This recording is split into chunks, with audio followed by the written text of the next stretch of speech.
ಅಂಕೋಲಾ ತಾಲೂಕಿನ ಅವರ್ಸಾದ ಯಕ್ಷಗಾನದ ಯುವ ಕಲಾವಿದರಾದ ಕುಮಾರ್ ಶ್ರೀನಾಥ್ ಶಿವನಾಯ್ಕ್ ತಮ್ಮ ಅತಿ ಚಿಕ್ಕ ವಯಸ್ಸಿನಲ್ಲೇ ಯಕ್ಷಗಾನ ರಂಗದಲ್ಲಿ ಪಾದಾರ್ಪಣೆ ಮಾಡಿದ ಇವರು 500ಕ್ಕೂ ಹೆಚ್ಚು ಯಕ್ಷಗಾನ ಪ್ರದರ್ಶನದಲ್ಲಿ ಪಾತ್ರವಹಿಸಿದ್ದಾರೆ.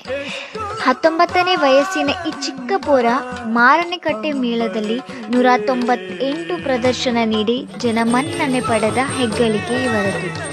ಕೇವಲ ಪಾತ್ರ ಮಾಡುವ ಕಲೆಯನ್ನು ಹೊಂದಿರದೆ ಯಕ್ಷಗಾನ ಪಾತ್ರಧಾರಿಗಳಿಗೆ ಬಣ್ಣ ಹಚ್ಚುವ ಅದ್ಭುತ ಕಲೆ ಇವರಿಗಿದೆ.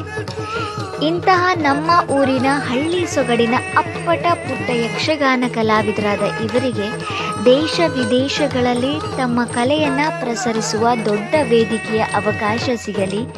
ಕರಾವಳಿಯ ಗಂಡು ಮೆಟ್ಟಿದ ಕಲೆಯಾದ ಯಕ್ಷಗಾನ ಪ್ರಪಂಚಾದ್ಯಂತ ಮೆಚ್ಚುಗೆ ಪಡೆಯಲು ಇಂತಹ ಕಲಾವಿದರು ಮುಂದೆ ಬರಬೇಕು. ನಮ್ಮ ಊರು, ನಮ್ಮ ಕಲೆ, ನಮ್ಮ ಜಿಲ್ಲೆ, ಸಂಸ್ಕೃತಿ ವಿಶ್ವದಾದ್ಯಂತ ತಿಳಿಯುವಂತಾಗಲಿ. ಇನ್ನೊಂದು ಹೆಮ್ಮೆಯ ವಿಷಯ, ಶ್ರೀನಾಥ್ ಅವರ ತಂದೆ ಶಿವನಾಯ್ಕ್ ಇವರು ಕೂಡ ಈಗಾಗಲೇ ಸಂಗ್ಯಾಬಾಳ್ಯ ನಾಟಕದಲ್ಲಿ ಹಲವಾರು ಪ್ರದರ್ಶನ ನೀಡಿ ಜನಮೆಚ್ಚುಗೆಗೆ ಪಾತ್ರರಾದಂತಹ ಅಪ್ಪಟ ಕಲಾವಿದರಾಗಿದ್ದಾರೆ.